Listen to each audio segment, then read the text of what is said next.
Shalom. First and foremost, I'm going to give all praises, honor, and glory to the Most High God, Yahweh, produced by Hashem Yahweh Shai. That's the name of the Heavenly Father, Yahweh, who most people in the world call Jehovah, or they might call him God, or they might even call him Yahweh. But his real name in the ancient Hebrew is Yahweh, right? And his son, who the world ignorantly calls Jesus Christ, real name in the Hebrew, Yahweh Shai. Hey, it's most of you know by my social media, Dawad Yasharala, but Officer Quata Zabala, SICARIIDMV. So if you're in the DC, Maryland, Virginia area, you brothers, you want to put in your brick, bring out the truth for the Most High to hasten the day and to move these prophecies forward, get the blood off your hand, and most importantly, help bring our people back to their God into repentance. Hey, hit the email. I don't think I have a banner for this. Hold on 1 second. You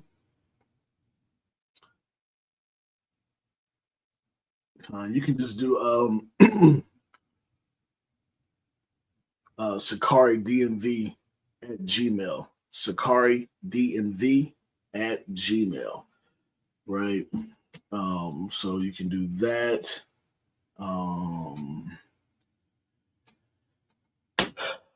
Going across the bottom of the screen, if you want to help support the camp, Cash App's at the bottom, Sicari Baltimore, of course, SICARIIDMV, Sicari Baltimore, one and the same, just rebranded to the DMV area as we do camp in between Richmond, Baltimore, and DC. DC is the main camp spot near U Street.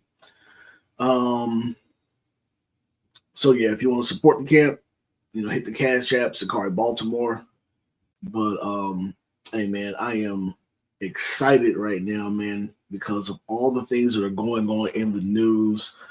And I don't want to take too crazy long, but I did want to touch on the topic of China and just to see where we're at in prophecy. Let's go to I'm going to start off with this scripture right here. Let me see if I can increase this a little bit. It might increase, it might not.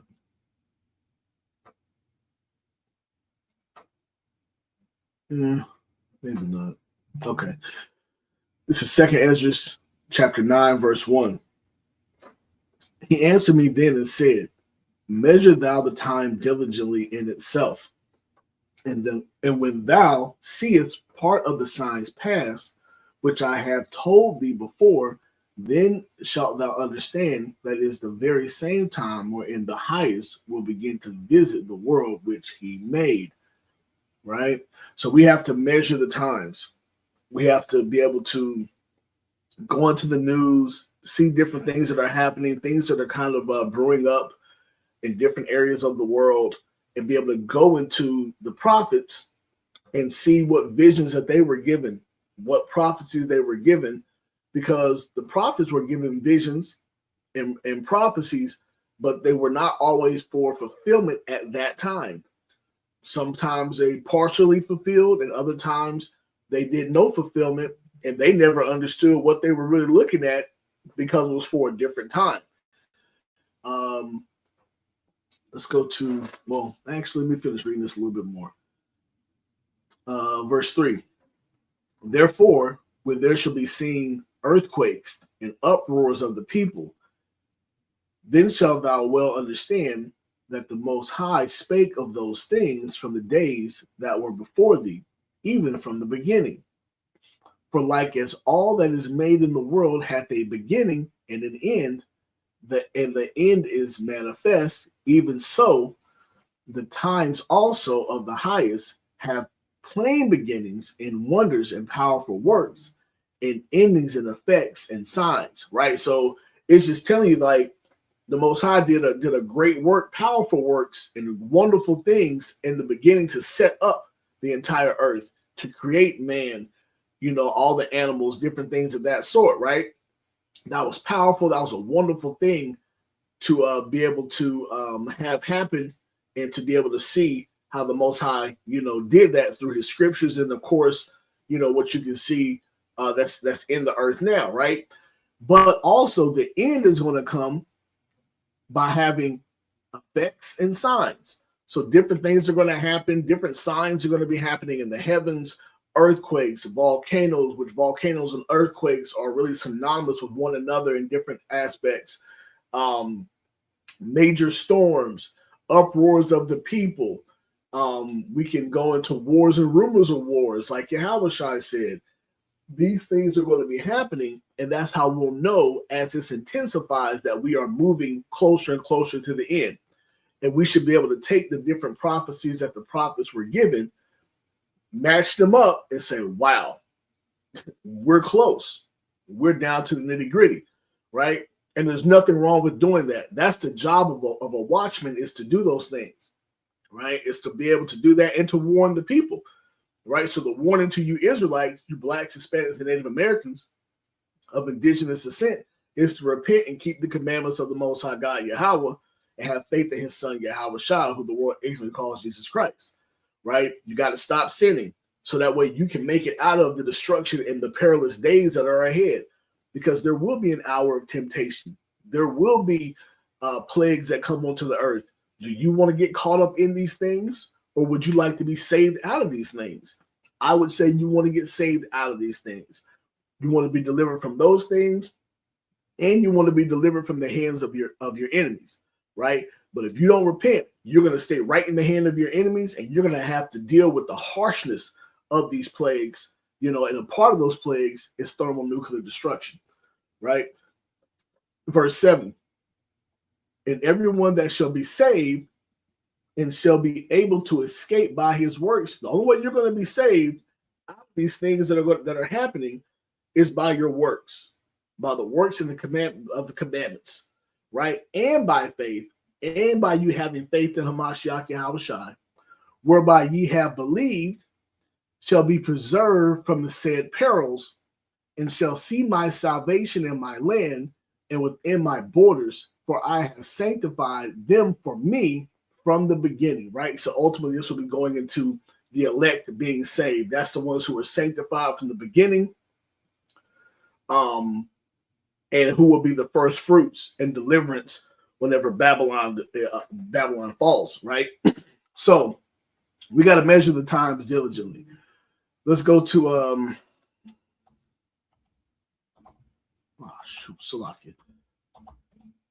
Let's go to the book of Daniel, chapter 12.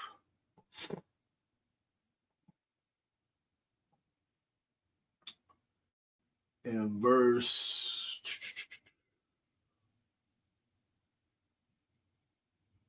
4. But thou, O Daniel, Daniel 12, verse 4. But thou, O Daniel, shut up the words and seal the book, even to the time of the end. Many shall run to and fro, and knowledge shall be increased. There's an increase in information and knowledge, because of social media, because of the internet. Now you look at, of course, we've had search engines like Google and different things for a long period of time. But now what do you have? Now you have a next bump in an information source with the AI, right? Whether it be on X, formerly known as Twitter, Grok is an AI source that Twitter or X uses. Chat GPT. So you have different AI that's out there that actually help bring in information and gather it even faster. And that is there for the elect to be able to measure the times better and more precisely at the end, right? The Most High gives these visions, but he doesn't give a full understanding of these visions until a period in time. And it's the prophet's job to go out or to understand these visions and then to give these prophecies out to the people. Let's go to, just going to hit a couple warm-up scriptures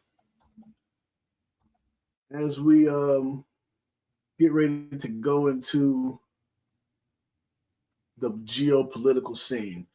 Amos 3 in verse 7. Surely the Lord God will do nothing, but he revealeth his secret unto his servants, the prophets.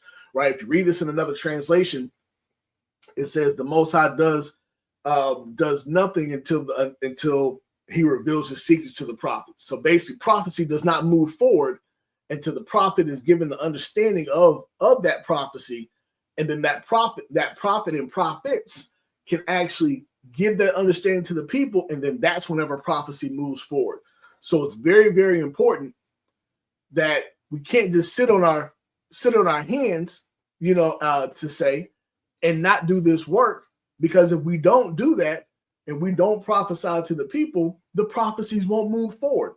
You're going to be sitting there just spinning tires, because work has to be done for the end to come, right? And everybody has a different level of understanding, a different level of the gift in prophecy, and even the gift in measuring. Some people understand prophecy, but they don't necessarily match it up to the news all that well, so another brother might be able to do that, or a sister might have a gift of seeing something. That's possible. But when we're going through these prophecies right now, we know the end is near, based upon all the things that are lined up currently in the news, and we know that knowledge has definitely been increased and increasing fast at the end, right? So let's go to do one more, and then we're gonna hit this news, man. Let's go to Ecclesiasticus, Sirach, and the Apocrypha, chapter 39. It's one of my favorite verses.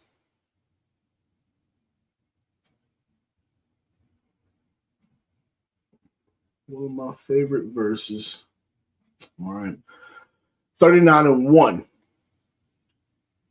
The book of Ecclesiasticus, Sirach, and the Apocrypha, chapter 39, verse 1.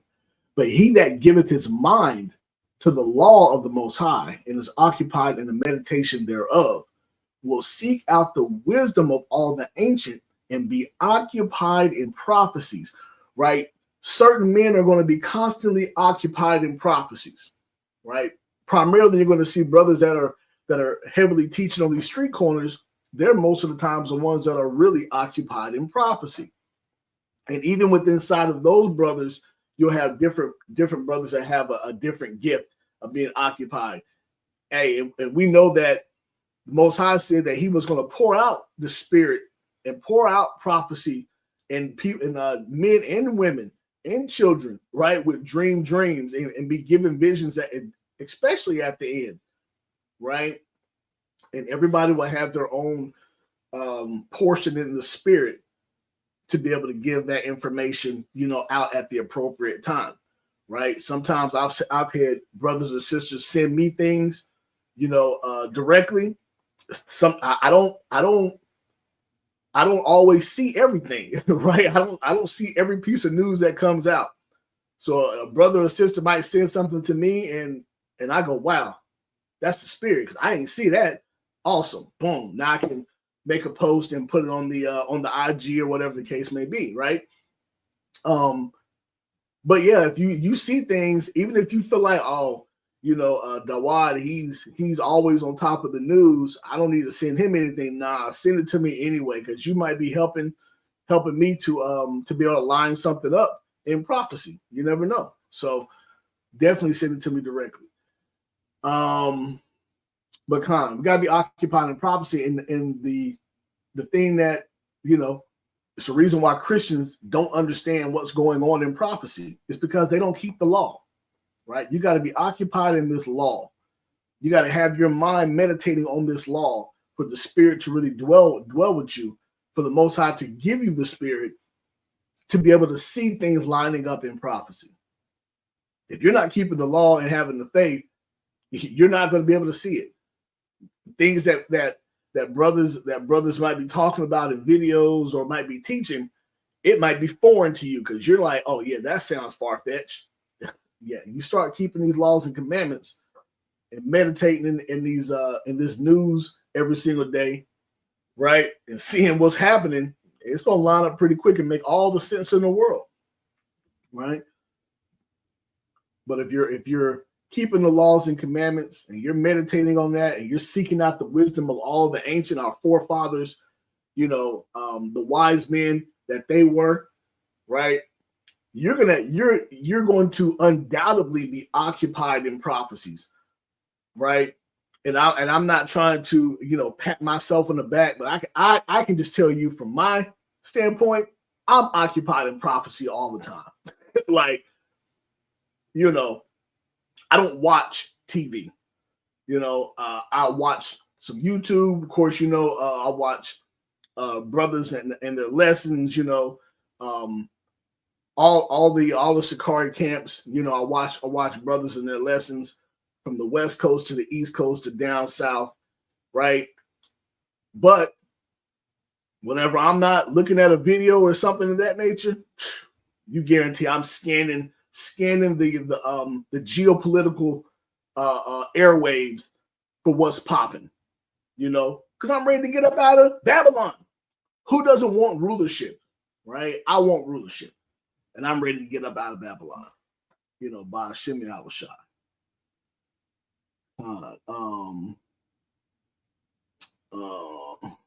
And we pray, we're supposed to hasten that day also, but pray to Yahweh that he continues to speed up the times, and hasten, and we continue to hasten the day, so by Hashem Yahushua. Let's see here. All right, let's go ahead and jump into some of these articles.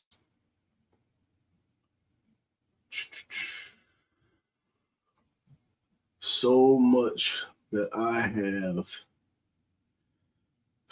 I've saved could be here forever, but let's just circle through. I'm gonna go straight to China, right? So we look at what's happening with China. First off, we look at what President Trump is doing.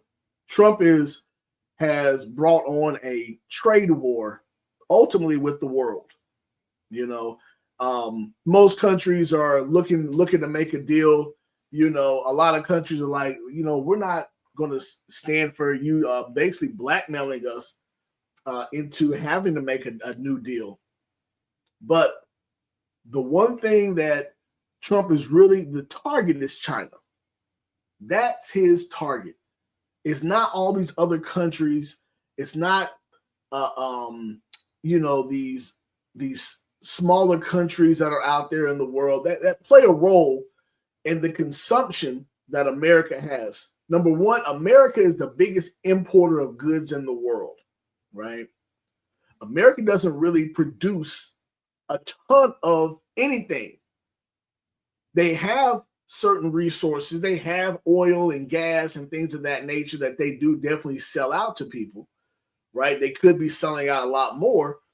But as far as having manufacturing in America, the way that it used to be many years ago, 30, 40, 50, 60 years ago, the manufacturing is gone.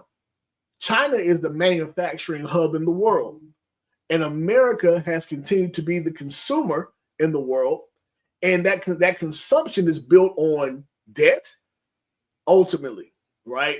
It's built on government debt and personal debt, right, in the private sector. So let me go back here real quick. As we're talking about that that debt, we're going to go to Habakkuk 2, and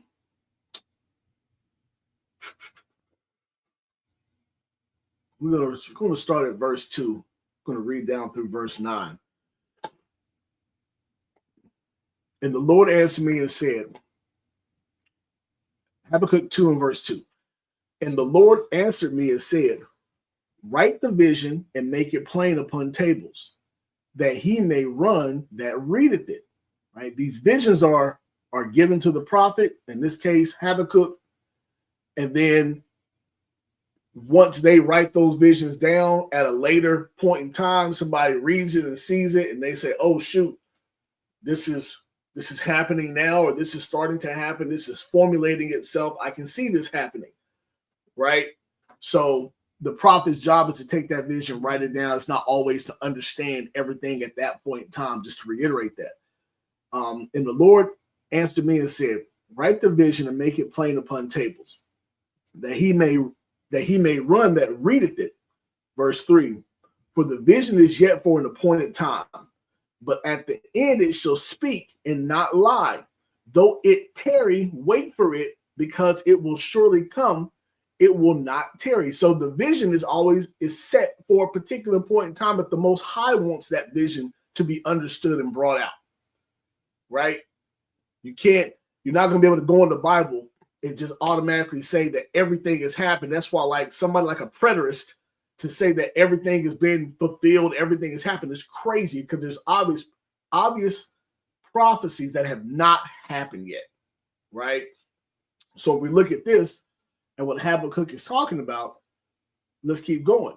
That vision is for an appointed time. Though you may think that it's taking forever for this prophecy to come to pass, it's going to tarry. It's going to linger around. You're going to be like, man, I can't see how this thing is ever going to happen. And then boom, next thing you know, you're sitting in the precursor of that prophecy happening. And we see that, and I see that happening all the time. We as a nation see that happening a lot now, right? Salakia, the dog alarm. So though it tarry, it's going to come to pass. Verse 4, Habakkuk 2 and 4. Behold, his soul, which is lifted up, but the just shall live by his faith. Right? Verse 5. Yea, also because he transgresseth by wine, he is a proud man, neither keepeth at home, who enlarges his desire as hell, and is as death, and cannot be satisfied, but gathereth unto him all nations, and heapeth unto him all people. Now, what is this starting to talk about? Right? You get a particular context to start off, and if you ever see this little punctuation right here, right? This punctuation is a context marker. So now this context changes, and now it's going into this person transgressing by wine. I'm not going to get into a complete breakdown on this, but we know that it tells us that Babylon has given this wine, has a cup of wine. That wine is doctrine, it's philosophy, right? You can also say that it's the image of the beast, the second beast in Revelation 13. So you can say that also. And then it tells you, I think it's in Revelation 6, whenever Babylon is destroyed, death and hell were thrown into the fire, right? Because it's talking about our ability to not keep the commandments, and now we can have everlasting life, right? And that our hell, which is being in captivity primarily under the Edomites in Babylon, now is basically gone away, right? Just a quick simple little breakdown on this. But Babylon the Great, who was run by the Edomites, tells us that in the book of Psalms, he gathereth unto him all nations, and heapeth unto him all people, right? Shall not all these take up a parable against him, and a taunting proverb against him, and say, woe to him that increaseth that which is not his? How long? And to him that ladeth himself with thick clay. So what do you see right now in the news? What do we see right now in the news? We see these different countries around the world all saying to themselves, America has gone out and taught everybody all sorts of wickedness and abominations, right? They've raped, robbed, and murdered across the entire planet. They've used this thing called democracy, which is not really what they portray it to actually be, to go in, overthrow governments, and take over lands, drain it of its resources, and then they keep moving, and these countries are left worse off than what they were ever before, right? So this is how they heap people unto themselves. This is how they never stay at home. They're always in everybody else's business, right? So we see that happening all over the place. And this right now, what's happening with these tariffs really is another form of that, right? We can see it with the military might, but what's happening?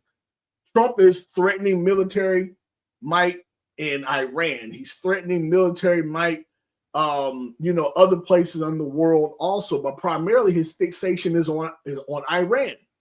Now, China and Iran, there is a big link between these two countries, China and Iran, right? And we're going to get to that here in a second. Let me go back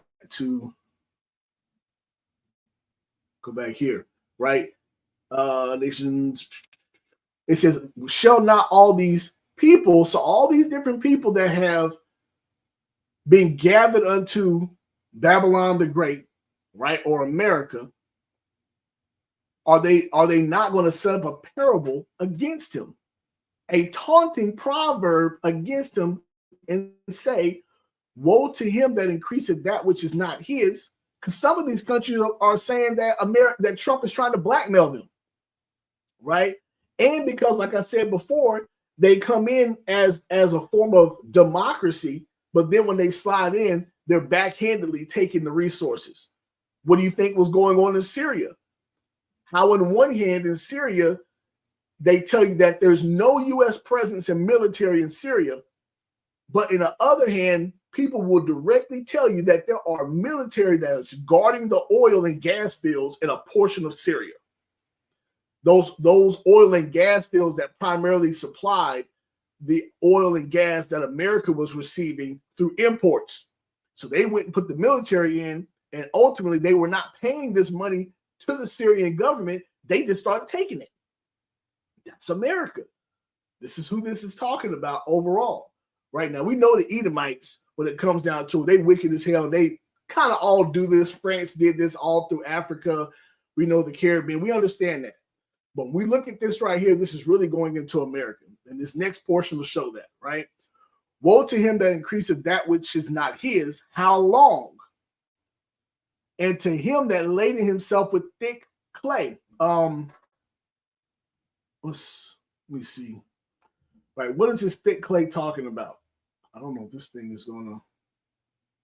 What's going on with this thing? This is crazy. Oh, there we go. Come on, Blue Letter. It's popping. All right, well, we're not going to use that because that's going crazy. All right, laden himself with thick clay. Let's look at oh, that's the spirit. What was I on here? I won't even mess with that thing. Go here. All right, what is this thick clay talking about? Sometimes I use the Eastward Bible, which is my favorite study tool Bible on my Mac. Sometimes it doesn't show up great on the screen, so if it's not showing up too good, Salakia, but you'll get the point. This word for thick clay, aptit, right? It means a pledge, collectively pawn goods. Thick clay is by false Salakia. What we at here? Heavy debts. There we go. A weight of pledges, heavy debts, right? So it's ultimately talking about, that debt that America is living by. Because you got to think, if you're an importer of goods, you're importing and buying these imports off of debt, off of like a credit card. Ultimately, you're not settling transactions with somebody every single day or every single week. You settle it over a period in time through trade. So a lot of this stuff, this is why they talk about a trade deficit and all these different types of things, right? But America borrows money to do this. And they still, not to get into a long economic thing, they underhandedly push off typically their inflation back onto all the other countries. So, but we won't get into that. But anyway, that thick clay is going into heavy debts. So how long are you going to be living on these heavy debts? And this is what the world is right now saying to America. Like, y'all are not going to be able to keep doing this, right? you're taking everything, you're using and blackmailing us. How long is this going to keep going on? At some point in time, the world's going to put their foot down. And this includes America's allies, not just America, or not just America's enemies. Their allies also are going to put their foot down, right? So let's go back. Go back here. So it says China's central bank asked state-owned banks to reduce U.S. dollar purchases. So these debts, when we start talking about U.S. treasuries and bonds, and a lot of times y'all may see me post about treasuries and bonds. I don't have most of the time to go through and explain, how these things are always pertinent. Sometimes you got to kind of go and do a little research on your own. But somebody has to buy that debt. And China owns a lot of America's debt. So does Japan, right? The Japanese economy is on the brink. If the Japanese economy falls and their Japanese yen falls, pretty much the United States economy is going to fall, and a major portion of the world's economy is going to fall right along with it. So that's in turmoil currently right now. It's been like that for 6 months to a year, but it's gotten worse, right? So the Most High has definitely been playing chess whenever it comes down to all these things happening at one time. But what the central bank in China, so China's central bank will be the same thing as the United States, the Fed, the Federal Reserve. But their central bank is saying stop buying so much of the dollar debt.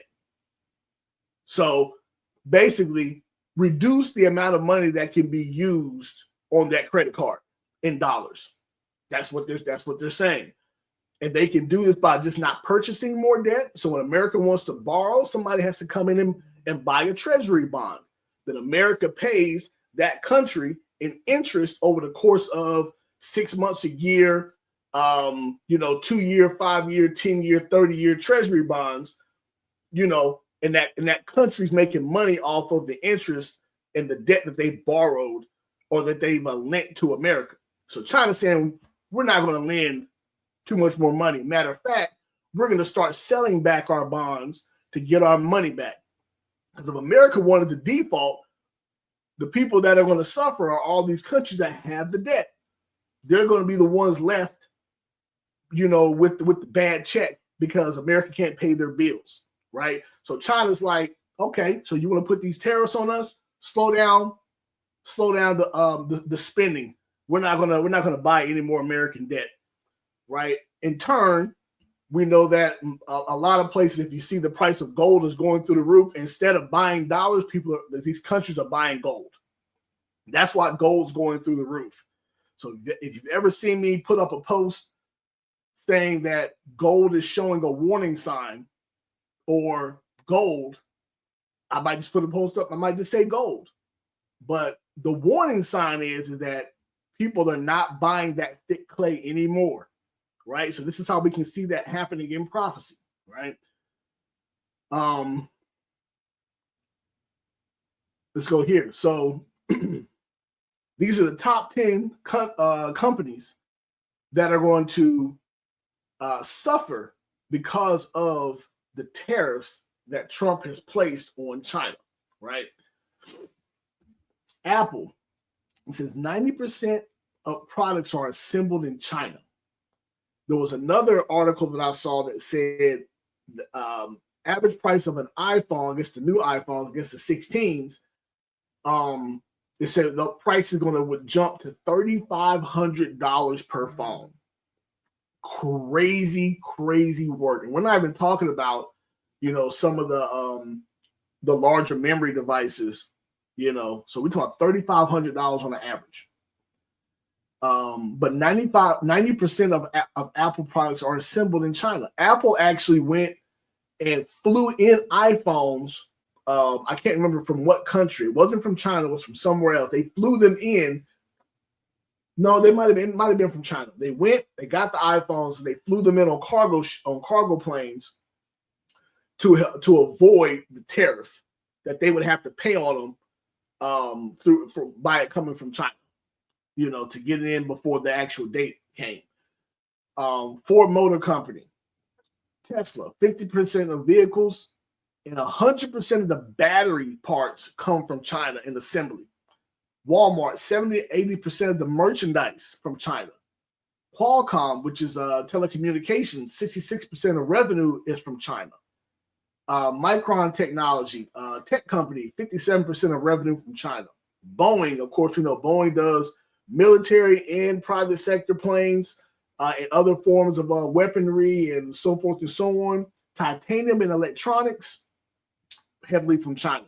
Nike, 20 to 30% of goods from China. Nike stock has been plummeting over the course of weeks, so this is just going to further hurt them even more. General Motors, parts and sales from China. General Motors is huge. They sell, they get a lot of their parts created or made in China and then shipped over here. Remember, like I said at the beginning of this, America doesn't have these warehouses to do this. So by Trump doing this is a bluff. This is beyond a bluff. Like, if you're anybody who has any type of basic common sense on economics, and I'm not saying that because you don't know this that you're stupid or anything, but I'm saying that for a person that goes and has a little bit of understanding of manufacturing and things of that nature, they know that he's bluffing, because America has no way to be able to consume the goods that they get from China out of everybody else in the world. They don't have enough friends at this point in time to make this stuff. And America can't make iPhones. They don't have the warehouses to make the iPhones. They don't have the warehouses to make them. So where are you going to get them from? This is why Apple went and flew the stuff in, because they knew, like, oh man, we screwed. We got to go get them. Save some money at least, but this is going to be bad. Right? Coca-Cola packaging and ingredients. Right? So these are the top 10 countries in the United States, U.S. companies, or not countries, but U.S. companies that are going to suffer. And these are heavyweights, right? These are heavyweight companies that are going to suffer whenever it comes down to this trade war with China. All right. Let's keep going. One thing you'll start to notice is biblically it talks about a man, desiring to go into a city and not be able to, right? Those things are happening as time goes on, as things get worse and worse, and America starts to put the clamp down on the movement of its citizens going from one place to another to control society, which also bring in, have brought in the MOTB, the mark of the you-know-what, right? The new financial system that ultimately, this is really what's going to end up pushing everything into that financial system. This is a portion of it, what's happening right now. China issues a risk alert and warns Chinese tourists traveling to the U.S. to be cautious, right? Why be cautious? They could say because it could be heightened tension between Americans and Chinese citizens, okay. But whenever countries start issuing these type of warnings, like, you gotta understand what's going on. That means diplomatic ties and diplomatic communication is starting to break down. Whenever countries start worrying about their citizens being in other places in certain countries, that means that things are deteriorating rapidly, right? So they say, just be cautious, while you're in the United States.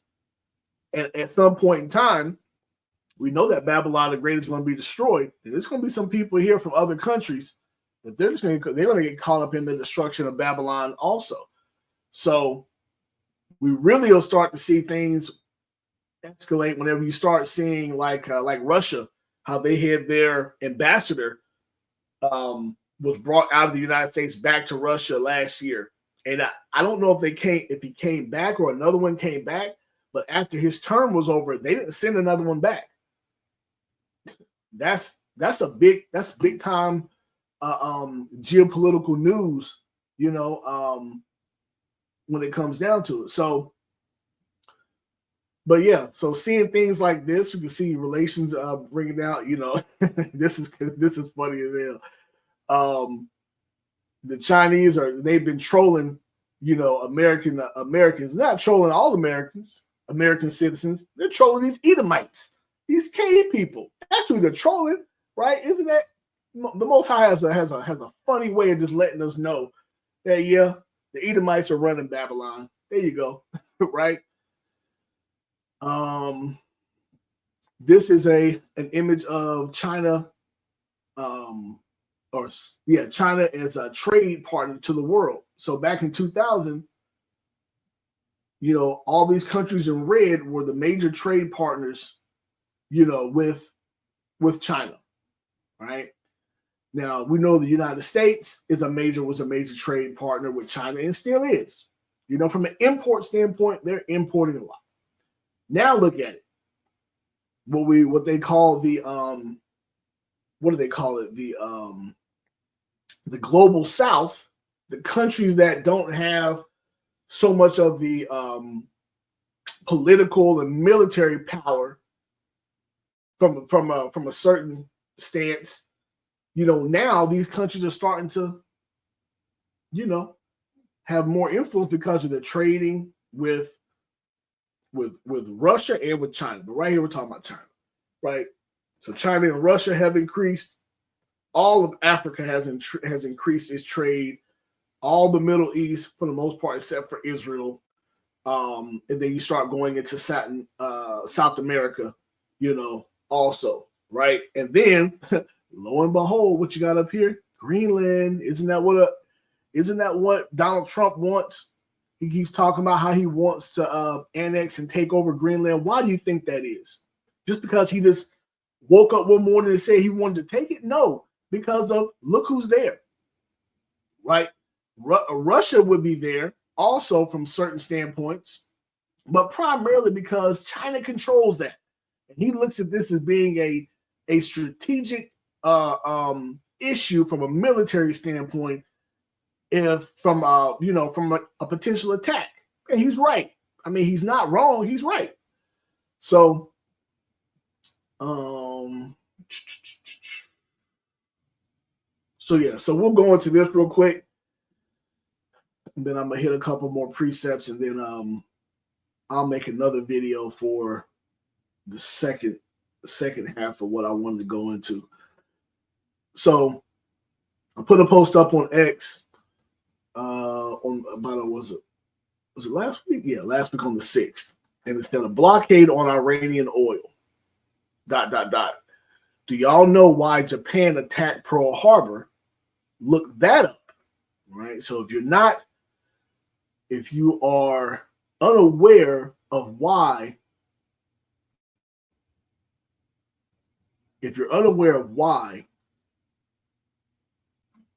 hold on, where we at here? Boom. If you're unaware of why Japan attacked Pearl Harbor, it was because Japan had started to gain a lot of power, and they were threatening war at that time against China and other places in the Indo-Pacific. And what ended up happening was that Japan had grew up major oil reserves, and that oil was funding and pushing their military and their navy into these other countries to fight these wars and to take over lands.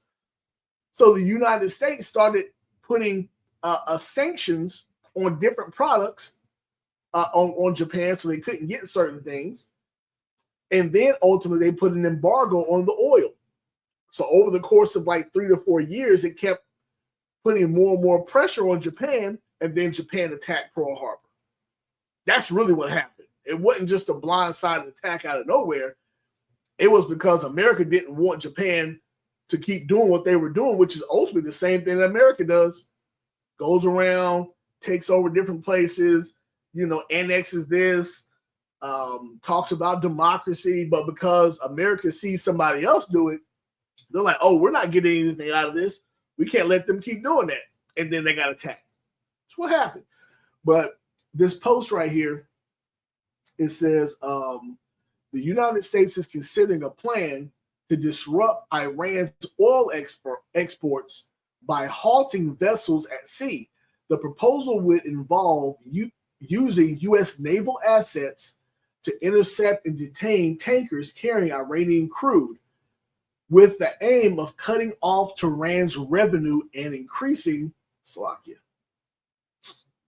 Is this thing going to open up here? Okay. And increasing. Come on, yo. What is going on? Okay. And increasing economic pressure on the regime. Officials are weighing the potential risk of such an operation, including the possibility of escalating tensions in the Gulf, right? So we look at this. This is really playing out very similar to how World War II played out, right? It's playing out very, very similar. And who is, man, let me see if I can go back to this.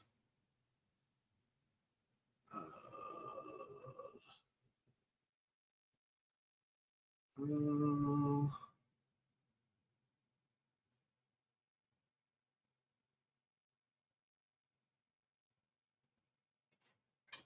want to see if I can find this post.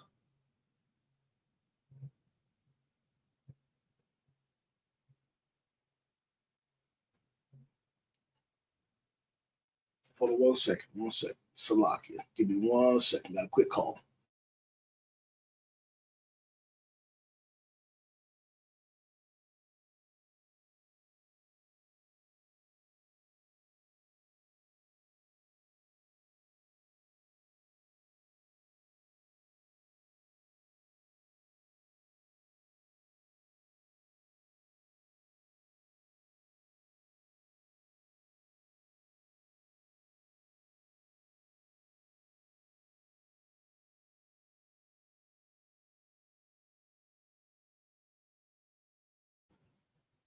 Salakia. All right, I'm back. So let's look at, man, so much stuff kept coming out. I just kept having to just bookmark everything. I could have separated a little bit easier. Maybe this is it. Not worry about trade war. No. Dollar purchases. If the U.S. wants war, we will give them war. That's what China says. There goes the iPhone. CNN says $3,500 for an iPhone. Oh, man.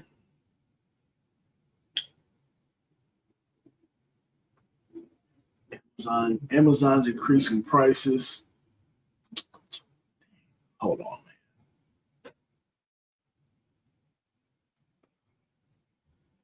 Let me see if I can bring this over here.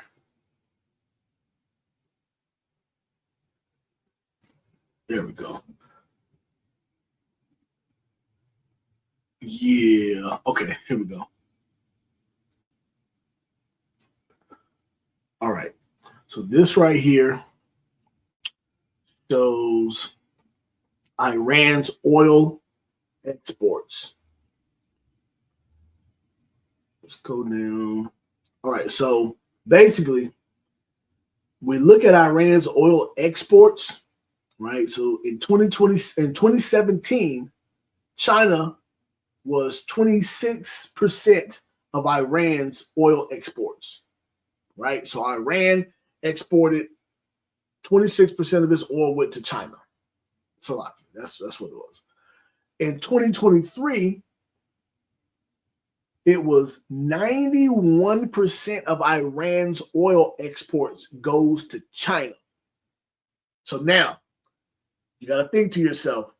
Now we saw, I showed you or told you what happened in with as it pertains to Japan in World War II in Pearl Harbor, right? Let's see if that'll pop in right there. And there's different articles. You can always go look this up. Blood and Oil, why Japan attacked Pearl Harbor. So, you can always go and look this up. There's different YouTube and different articles that talks about why Japan attacked. So, but But back to this. So now let's take a look at this, right? Trump puts all these tariffs on the entire world. Trump has been talking about Iran since he just came into office a couple months ago, and even before then, right? They don't want Iran to get nuclear weapons, which I think that Iran already has nuclear weapons, and the people that Iran is allied with, most notably Russia. We go into Ezekiel 38, and it tells the chief prince of Meshach, who currently the chief prince of Meshach would be Vladimir Putin if it was right now. Meshach is the ancient name of Moscow. So it tells that chief prince of Meshach to be a guard unto his coalition. And in that coalition is listed the Persians, right? And who are the Persians? We know the Persians. That is the Iranians. Let's go here real fast just to prove that.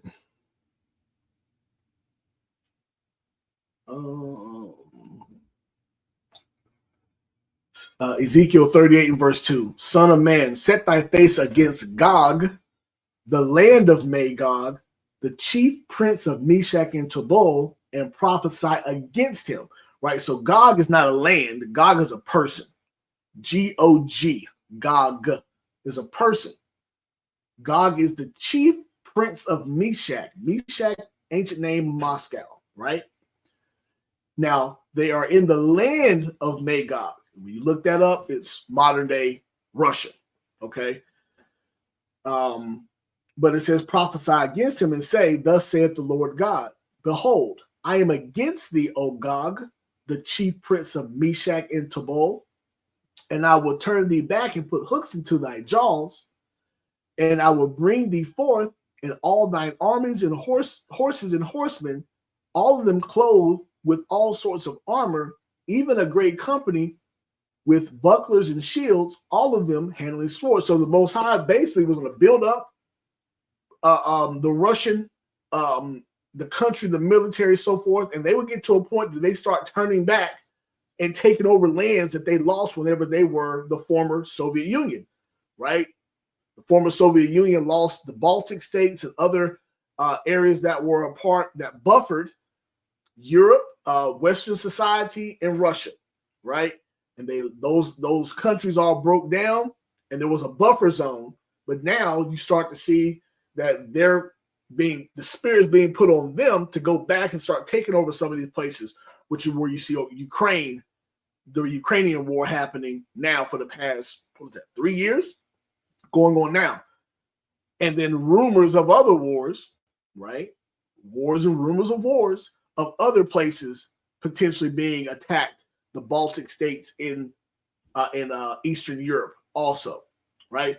But the point is, this coalition that's going to be with the chief prince of Meshach, first listed is Persia, right? And the Persians, that's the Iranians. That's where you got the Persian Gulf, right? They are the Persians in the Bible, Elamites in the Bible, right? To go along with the portion of the Pakistanis and the East Indians, for the most part, a vast majority of all of them come from the Elamites. But Iran is the Persian Empire, right? Ethiopia, Libya, and all of them with shield and helmet, right?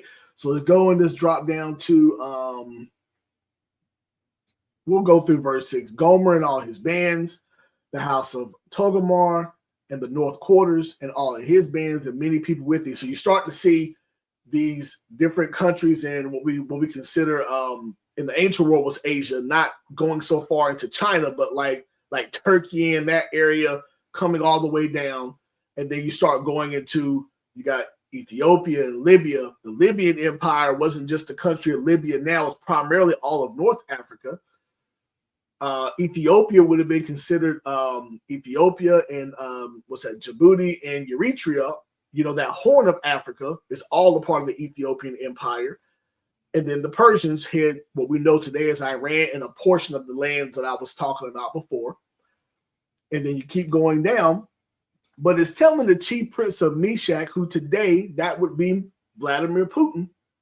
It says, be thou prepared. This is verse 7, Ezekiel 38 and verse 7. Be thou prepared and prepare for thyself, thou and all thy company that are assembled unto thee, and be thou a guard unto them.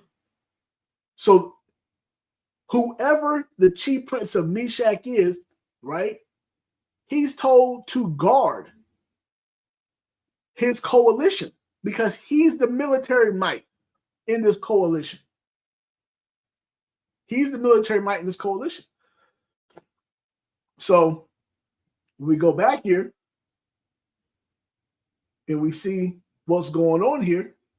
We got a couple things that's happening. We got all this oil that's being imported into China, right? We got all this oil is being imported into China. China and Russia are part of the BRICS,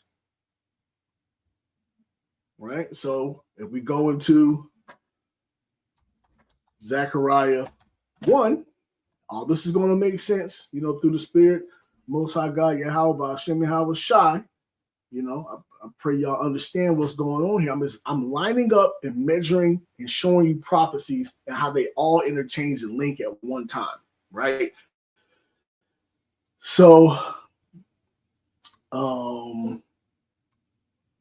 let's go down here to verse. Oh, I hear the baby coming down the steps. Come on, baby girl. Oh, I hear you. Hold on one second, Salakia.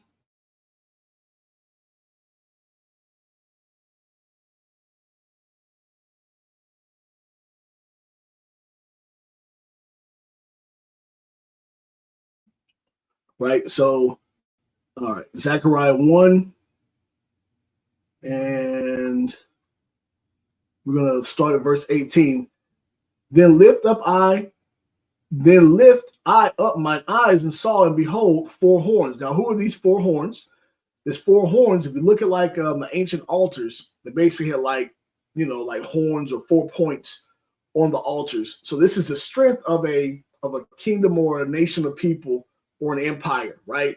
The 4 horns would be France, Spain, Great Britain, and the United States. This is the 4 horns here, right? And I said unto the angel that talked with me, what be these? And he answered me, these are the horns that have scattered Judah, Israel, and Jerusalem. So those 4 horns are the ones that played the biggest role in the slave trade, in the final slave trade, right? In the transatlantic slave trade. That was not just quote unquote Africans being sent from Africa to America, but an enslavement of natives and people being in the world also, right? But so those 4 horns did that. Again, that's France, Spain, which Spain at that time had Portugal with it too. France, Spain, the United States, and Great Britain. Now look what it says in verse 20. It says, and the Lord showed me 4 carpenters. Now a carpenter builds, and a carpenter also breaks down, right? It does demolition work too, does both. Now, what is what are these 4 carpenters? This 4 carpenters ultimately is another altar, another strength, another power. And these 4 carpenters will be what we initially knew as the BRIC: Brazil, Russia, India, and China. So China is a part of that coalition that is with Russia, although China is a massive military themselves. But the Chinese have not been fighting wars over the last, really that much over the last 100 years or so, right? Maybe 150, 200 years. I couldn't give you the exact number, but definitely over the last 100 years, they have not been fighting as many wars as what the Russians and other people have been fighting. So it's the reason why Moscow, the Russians, were looked at as the leader of the military in that coalition and being a guard. Right, but these 4 horns, the BRIC, and then said I, what come these to do? And he spake, saying, these are the horns which have scattered Judah so that no man did lift up his head, but these have come to fray them. Right? So now the carpenters, the 4 carpenters have come to fray. This word for fray means to make afraid, to scare, right? But it also says by military and to rout. Now, it doesn't mean that every single one of the horns is going to be destroyed, because these 4 horns, also 3 of these horns are in the 10 horns that are going to attack America in Revelation 17 and 18. So they can't all be being destroyed. But ultimately, the wars and the things that are happening, the military might that they're seeing, it's going to start to scare them, and they're going to start to fray. They're going to start to break apart. Their alliance is going to start to waver, right? And who's going to waver in that alliance is basically is the UK, Britain, France, and Spain as the powers that are going to kind of break away from America.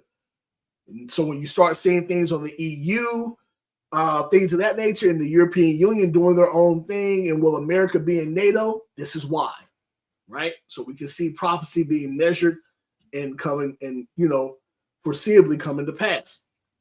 But the point is that China and Russia are in this together, and Russia is still a guard and a help to China.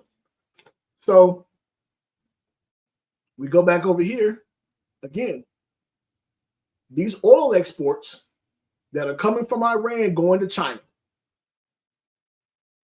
Iran, who are the Persians, right, were told or were going to be guarded by the Russians. But the Russians are also in coalition with China. So what's happening? If Trump wants to be able to take out Iran, and Iran is also propping up the Houthis down in Yemen, he's got to find a way to hit them where it hurts, in their pockets. He's got to find a way to disrupt that oil trade.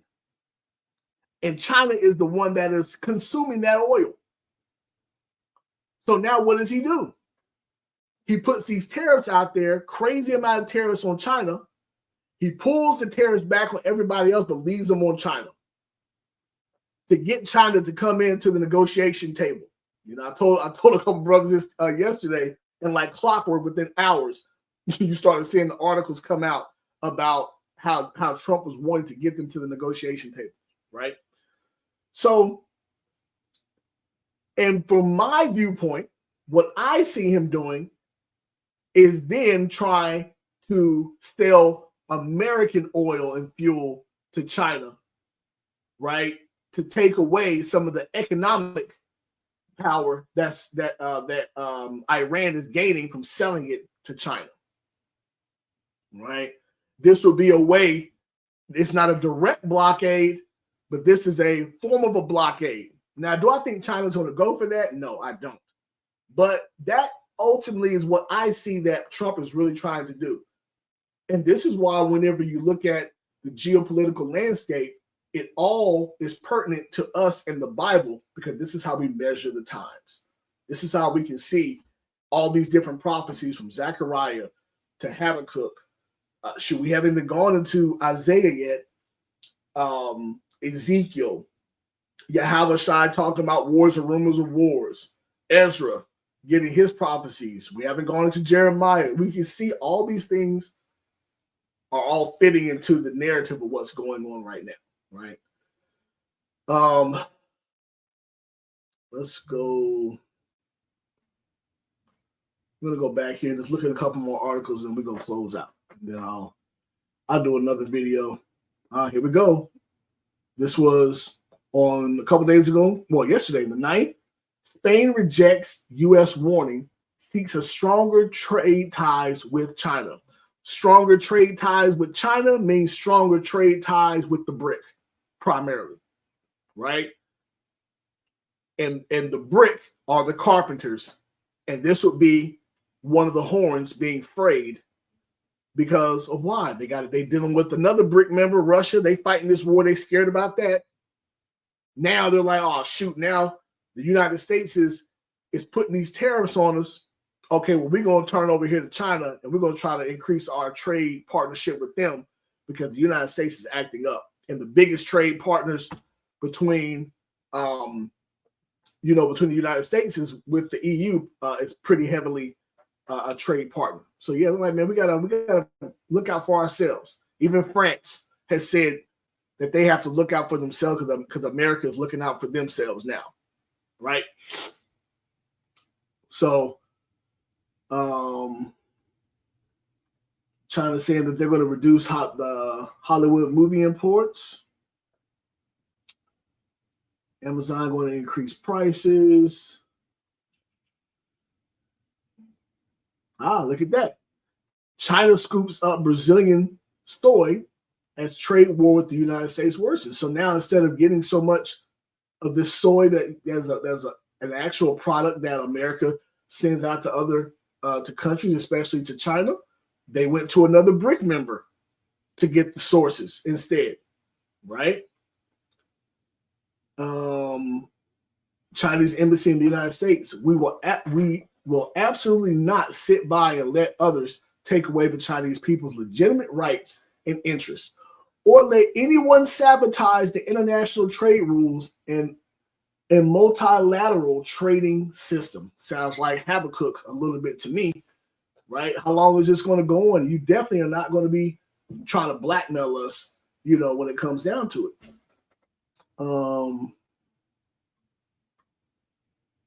What else we got here? Oh, here we go. Listen to this. Well, instead of having to read the subtitles, I'll just read what this says. It says, President Maduro at the Latin American summit, so the president of Venezuela, they've been trying to get rid of him forever. What does he say? And they got the oil too. It says the economic tariff trade war against 180 countries has unleashed what can only be described as the end of Western globalization, right? And what is the end of Western globalization? Is the fraying of those horns in Zechariah 1. That's a part of it. That's pretty much it right there. But with that, besides Kanye's crazy post right here, we're gonna close out. I'm gonna pick up, try to see if I can get another video in. Hey man, Salakia, man, it'd be hard for me to get videos, but I'm through the spirit and power of the Most High, right? I am definitely trying to get better at putting out these videos and giving you guys a better understanding of what's going on in the geopolitical landscape and why it plays such a vital role, because it really is biblical prophecy. We close out with this precept. I'm going to close out with Revelation 19. Somebody might say, Dawa, you can't just talk about prophecy all the time. Talk about love. Love. Okay. Yeah, I am talking about love. Love is to keep another commandments. And he told me if I keep the commandments, then more than likely I'm going to be meditating on these prophecies as I'm meditating on that law too. But this is Revelation 19:10. And I fell at his feet to worship him.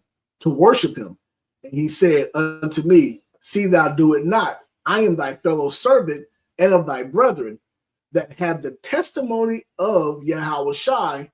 Worship Yahweh, worship God, for the testimony of Yahweh Shai, who the world English calls Jesus Christ, is the spirit of prophecy. When we're into these prophecies, we know we are in the same spirit that a Mashiach Yahweh Shai in, because he talked about and prophesied of the things that were going to happen at the end.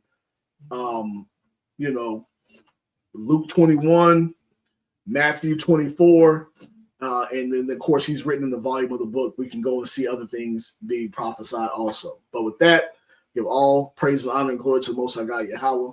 Do so by Hashem Yahweh Shai. Hey man, I'm gonna walk my ball. So long.